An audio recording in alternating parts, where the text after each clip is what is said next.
বৈষম্যবিরোধী আন্দোলনের সময় রাজধানীর যাত্রাবাড়ী এলাকায় হত্যার ঘটনায় করা মামলায় কন্টেন্ট ক্রিয়েটর তৌহিদ আফ্রিদির ৫ দিনের রিমান্ড মঞ্জুর করেছেন আদালত।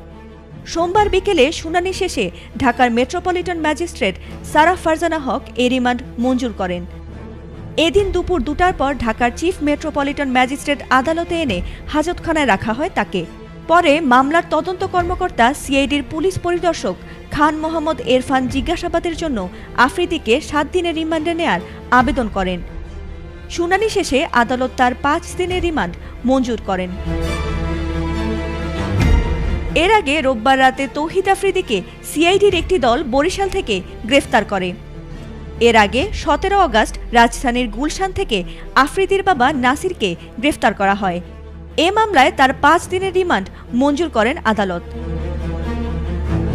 মামলার এজাহার সূত্রে জানা গেছে, বৈষম্যবিরোধী আন্দোলন চলাকালে গত বছরের ৫ আগস্ট যাত্রাবাড়ী থানা এলাকার পাকা রাস্তার ওপরে আন্দোলনে অংশ নেন মোহাম্মদ আসাদুল হক বাবু।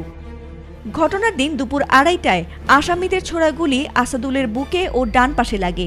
পরে হাসপাতালে নেওয়া হলে চিকিৎসক তাকে মৃত ঘোষণা করেন।